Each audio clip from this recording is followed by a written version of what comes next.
In this video, we learn how to think many moves ahead and in any certain position in the chess game. Let's get started.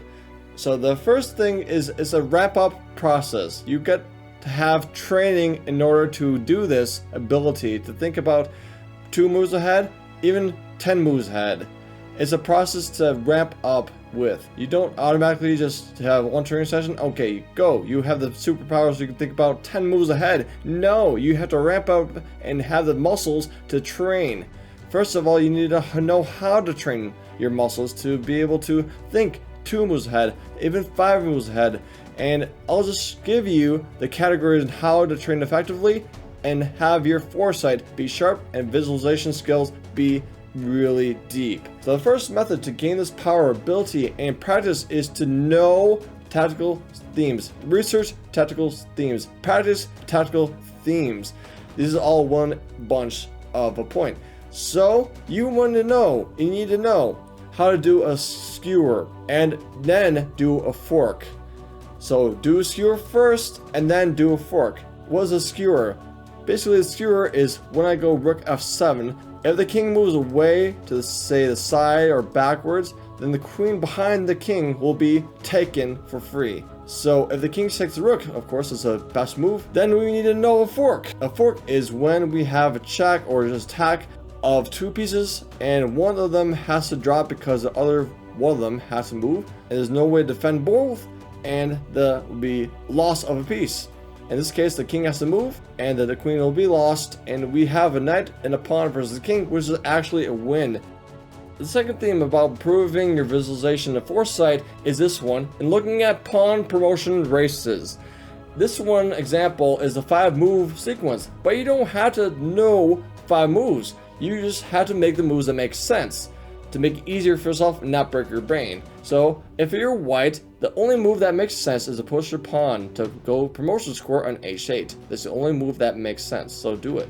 So h3, a6, a2, a7, a1 queen. But don't despair. You know from last time, we are smart. We know the concept of a skewer. There's a skewer here. The king has to go anywhere, wherever he wants, but then the queen behind the king will be taken on a1 and white wins the game. But the sequence is easy because you know the skewer. If you don't know the skewer sort of theme, this will be really hard and it'll be really unnecessarily, let's say, difficult, but the foresight is there, and there's many more complicated pawn races that are not that easy compared to this one. I know this is a really easy example, but I think you want to do your due diligence and find more examples of how maybe both sides have a queen, but they don't take a queen off, but then they have to play on the resulting position. So things like that are really helpful to foresight and also visualization. So the third method is this one, and this is a really complicated one because this is where you visualize the position right here, any chess position you want, and wipe out the pieces on the board, make it empty, and you have to recreate that position where every piece was exactly how it was. So this is an advanced example where all the pieces on the board, you have to remember where they were. For beginners, they'll be just cut off with a king h8 or a pawn a3, but this is a really, let's say, deep down the road example. But for beginners, I'll just turn you to this very easy example. Just know where the pieces are. It's only on the king's side, nothing really, let's say, traumatizingly hard, but this is helpful for if you want to visualize a large sequence of moves that the results of this position later down the road. And also blindfold chess is really helpful for this practice. So practically this is really a good method if you want to just increase your visualization skills and foresight in the later variations.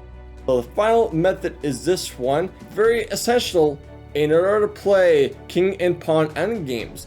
This is basically looking at king and pawn endgames, where you have to calculate each and every specific move, because if one tempo up, if one pawn move up, you lose, you draw, you don't get the desired position or result you have wanted, and you want to just basically look at pawn positions. So this one is white to move. This position is really famous, and you know the answer is pawn b6.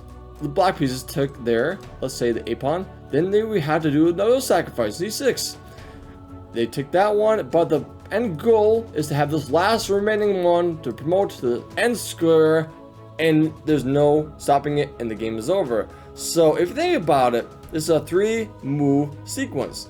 1, 2, 3. So you had to think about 3 moves ahead, but you want to have knowledge about pawn breakthroughs.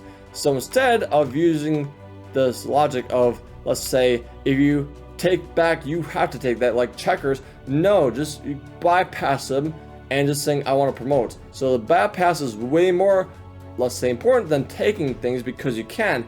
But you want to make sure that you have some sense about pawn endgames. So study pawn endgames, do research for yourself, and you can strive with this visualization practice and actually overall get really good at chess.